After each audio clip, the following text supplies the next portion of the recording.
জাতীয় সংসদে তোলপাড় সৃষ্টি করে দিলেন আমিরে জামাত, সংসদের বিরোধী দলীয় নেতা।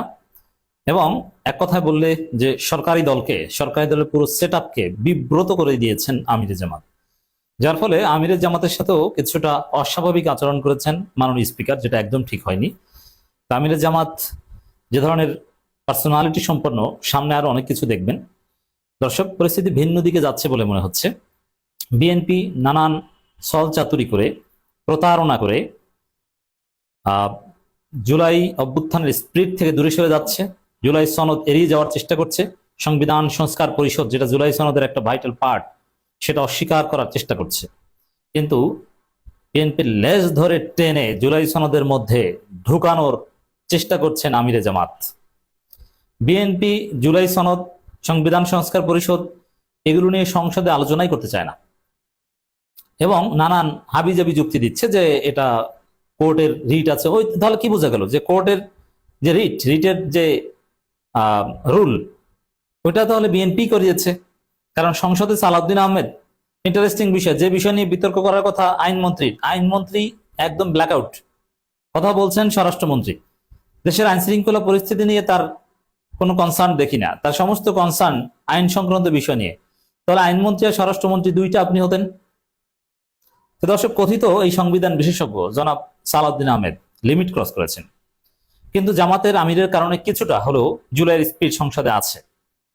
দর্শক, জুলাই নিয়ে সংসদে আলোচনা করতে চান আমিরে জামাত, আর বিএনপি সেটা এড়িয়ে যেতে চান।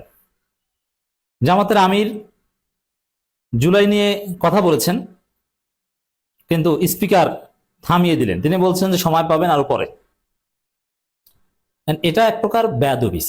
এটা একটু বোঝাই। দেখেন, সংসদের প্রধান বিরোধী দলীয় নেতাকে কোন সভ্য পার্লামেন্ট কখনো কার্যপ্রণালী বিধি শেখাতে যায় না।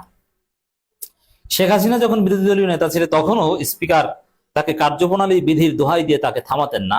খালেদা জিয়া যখন বিরোধী দলীয় নেতা ছিলেন তখনও স্পিকার তাকে কার্যপ্রণালীর বিধির দোহাই দিয়ে থামাতেন না। বিরোধী দলীয় নেতা, প্রধানমন্ত্রী, আরো কিছু সিনিয়র পার্লামেন্টারিয়ান, এদের কিছু স্পেশাল ইমিউনিটিস থাকে।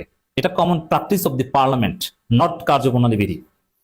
যেমন সাবেক এমপি বঙ্গবীর কাদের সিদ্দিকীর ক্ষেত্রে সাবেক স্পিকার ব্যারিস্টার জমিউদ্দিন সরকার বলতেন, মাননীয় সংসদ সদস্য জনাব Bangabir Kader Siddiqui, I never fix your time. আমি কখনো আপনার সময় নির্ধারণ করে দেই না, অথচ সময় নির্ধারণ করে দেওয়াটা এটা কার্যপ্রণালী বিধিতে আছে। বিরোধী দলীয় নেতা যতক্ষণ ইচ্ছা ততক্ষণ বক্তব্য দিতেন। শেখ হাসিনা, খালেদা জিয়া এরা যখন বিরোধী দলীয় নেতা ছিলেন কখনো স্পিকার তাদের থামাতেন না। কিন্তু এই নতুন স্পিকার, যার রাজনৈতিক জীবন, ব্যক্তি জীবন মারাত্মকভাবে বিতর্কিত, তিনি জামাতের আমিরকে, প্রধান বিরোধী দলীয় নেতাকে থামিয়ে দিয়েছেন। এটা অসৌজন্যতা, এটা ফেসিবাদের আলামত। এভাবে বিরোধী দলীয় নেতাকে থামানো উচিত হয়নি। তারপরও নানানভাবে ফ্লোর নিয়ে, নানান প্রশ্নের মধ্যে জুলাই সনদ, সংবিধান সংস্কার পরিষদ এগুলো জামাত ঢুকিয়ে দিচ্ছে। তো আমিরে জামাত তার সংসদ সদস্যদের নিয়ে, তার দলের সংসদ সদস্যদের নিয়ে জুলাই সনদকে সংসদে প্রাসঙ্গিক করছেন, অ্যাটলিস্ট আলোচনায় রাখছেন, এবং এই অংশটাই পুরো জাতিকে নাড়া দিচ্ছে। এবং জুলাই সনদ নিয়ে জামাত কি করছে, কি বলছে, কি আলোচনা হচ্ছে, জুলাই পক্ষের শক্তি দৃষ্টি সেদিকে।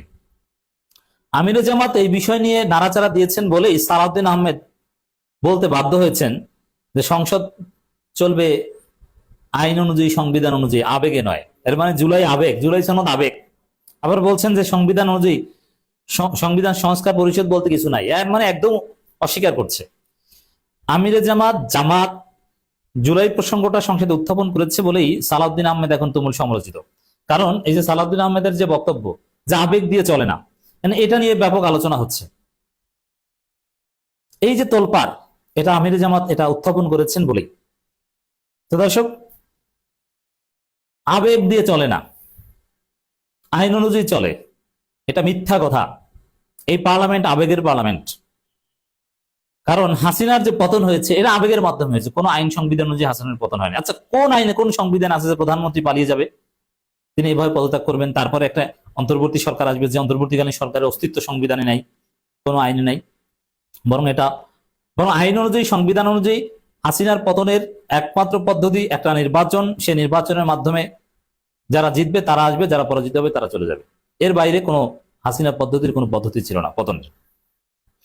কিন্তু আবেগের বশবর্তী হয়ে জনগণ গণভবন দখল করেছে। আচ্ছা, প্রধানমন্ত্রী কার্যালয় দখল করবে, এটা কোন আইনে কোন সংবিধানে আছে? আছে? নাই।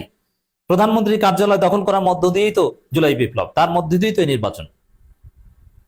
বলে যে আবেগ দিয়ে চলে না, এর মানে গণভোট আবেগ, জুলাই আবেগ, জুলাই সনদ আবেগ, এটা চলবে না। সংবিধানে যা আছে সেটা দিয়ে চলবে। সংবিধান তো বিএনপি মানে না। বঙ্গবন্ধুর ছবি টানাতে হবে, এটা মানে? 7 মার্চ আসে সংবিধান, এটা মানে? কিছুই তো মানে না। যদি আবেগ না হতো, সংবিধান অনুযায়ী আজকের এই কথিত সংবিধান বিশেষজ্ঞ সালাউদ্দিন আহমেদের থাকার কথা শিলংয়ে, বাংলাদেশের পার্লামেন্টে তার থাকার কথা না। সংবিধান অনুযায়ী, সংবিধান অনুযায়ী সালাউদ্দিন আহমেদের স্থান শিলংয়ে। তিনি আজকে কেন বাংলাদেশে, কেন পার্লামেন্টে?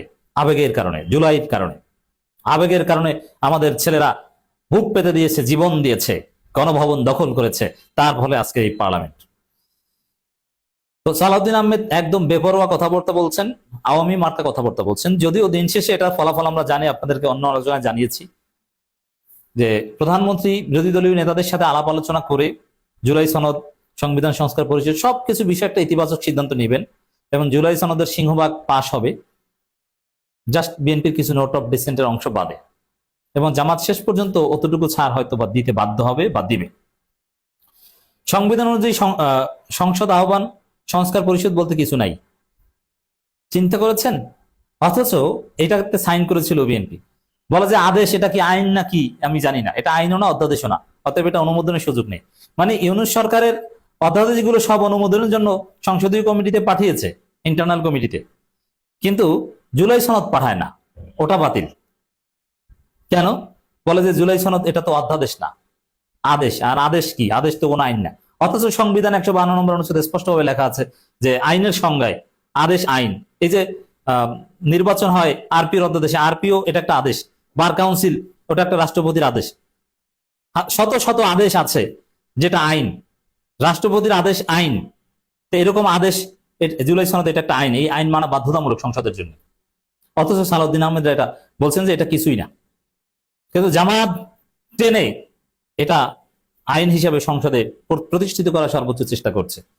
এই জন্য সংসদে অনেক আলোচনা হয়, কিন্তু দিন শেষে জুলাই সনদ, জামাতের ভূমিকা, বিরোধী দলীয় সংসদ সদস্যদের ভূমিকাই আলোচিত হচ্ছে এবং জাতির দৃষ্টি, আশা ভরসার জায়গা একমাত্র ওই জায়গায়।